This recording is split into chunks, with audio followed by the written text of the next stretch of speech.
So, eto mga sangkay, tingnan po natin itong sitwasyon. Ilan na nga ba ang mga nakuhang mga sakay ng eroplano doon po sa bansang Amerika na nagkaroon po ng talagang namang hindi magandang pangyayari.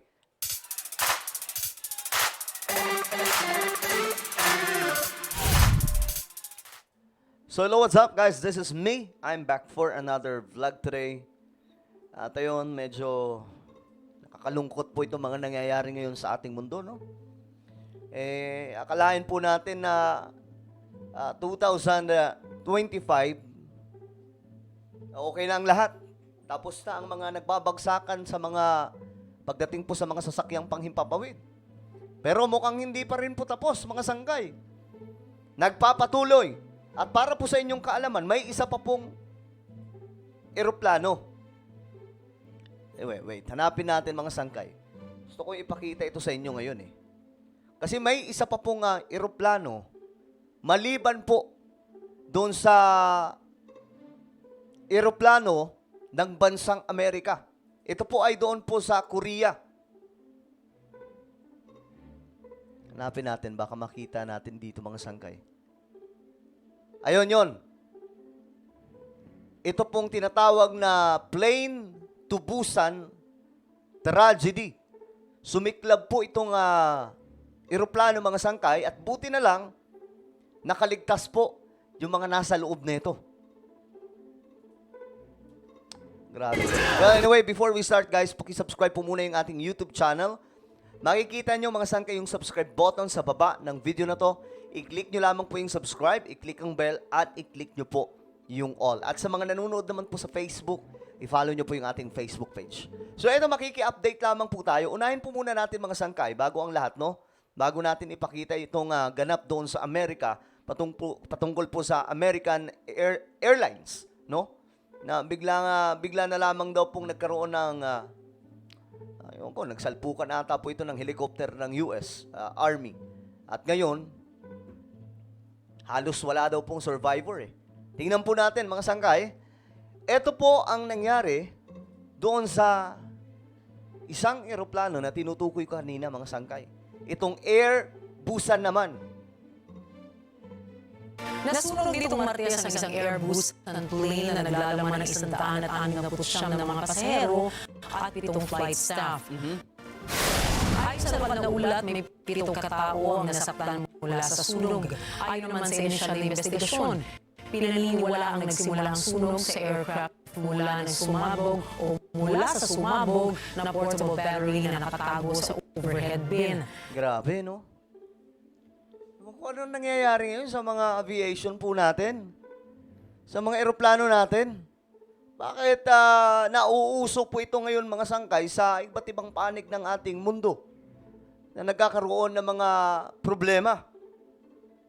Tanyo, pagkatapos na ito, may sumunod po kaagad. Kinabukasan kaagad itong mga sangkay. Kinabukasan, ito na ang nangyari.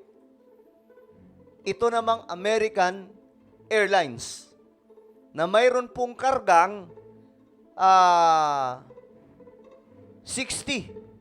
na mga passengers. Ito po mga sangkay, ito po yung video. Ayan po. Itong piniplay dito. Yan po mismo yon. Tapos ito yung isa. Ang hindi ko alam mga sangkay kung asan dito yung parang ito. Oh. Ewan ko ito kung kasali ito mga sangkay. Mukhang iba ata to. Pero ito eh. Ang sabi parang nagsalpukan po. Grabe itong nangyayari ngayon. Ayon dito mga sangkay, nasa 28 na daw po ang nare-recover ng mga sakay. Pero, gaya ng sinasabi mga sangkay, wala gaanong makakaligtas siguro. Sana, kahit isa man lang, dalawa. Or mas maganda, mas marami. Mga sangkay. Ayun, official fear, as many as 67 daw po katao ang pumanaw po dahil dito sa both aircraft pa ito mga sangkay kasi ano to helicopter at saka eroplano mga sangkay, pampasahерong eroplano yung nagkatamaan.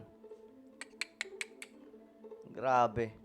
At least 28 daw po na ang na-recover sa American Airlines. Regional jet carrying 64 people collided mid-air with an Army Black Hawk helicopter. Pero mga sangkay, kasama na po yung helicopter, mga nasa 67 daw po. Yung talagang possible. Kasi ayon po dito, pinangangambahan na wala pong nakaligtas. Ito po no survivors expected matapos daw po itong salpukan ng dalawang aircraft. Grabe. Biruin nyo, walang pinipili, no? Walang pinipili mga sangkay. Kahit po yung mga magaganda pang eroplano, pagdating po sa mga ganitong klaseng disgrasya, ay talagang wala, hindi sasantuin kahit gaano pa yung kagandang eroplano. So, sabi dito, no one is believed to have survived. So, may mga nakre-recover na. Ayan po yung pinaka-latest, no? Hindi ko alam sa oras na to kung ilan na.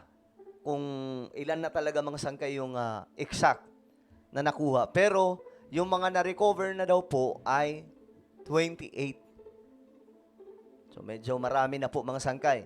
Pero ang pinangangambahan nila na wala daw po talagang makakasurvive dito. Kaya importante po talaga yung prayer mga sangkay. Every time na sasakay po tayo sa mga pampasaherong sasakyan o kahit na ano, huwag mong kakalimutan ang mag-pray. Diba? Kasi hindi na po natin alam nyo, delikado na po yung panahon natin ngayon. Biruin nyo, mga sangkay, sunod-sunod po ito eh. Ewan ko lang kung may sasakay pa ba sa aeroplano ngayon? Sa ganitong klase mga nangyayari, sunod-sunod po ito mga sangkay ha. O, tingnan nyo po yung mga balitaan. Halos walang tigil. Mga nagbabagsakan, mga nagkakandahulog na mga eroplano mula noong 2024 up to 2025. Ngayon mga sangkay, bagong taon. Bagong trahedya po kaagad. Diba? Ay, naku po. Well, ano po ang inyong opinion mga sangkay? Just comment down below. Meron po tayong YouTube channel. Ito po ay Sangkay Revelation. Hanapin niyo po ito sa YouTube. Yan po. Tayo po ay road to 100,000 subscribers na po dito. Marami na rin po mga solid sangkay na andito, no? Ayan po, magaganda po yung topic natin dito patungkol po sa mga ganap sa ating mundo, story sa Bible, mga Bible prophecy. Ayan, dito nyo po yan mapapanood. Kung gusto nyo pong magkaroon ng kaalaman tungkol dyan, ang gawin nyo lamang ngayon din, makikita nyo sa screen, may bilog dyan, Sangkay Revelation yung pangalan, pindutin nyo po yan, then click the subscribe. Click the bell and click all. Alright, so ako na po ay magpapaalam. Mag-iingat po ang lahat. God bless everyone.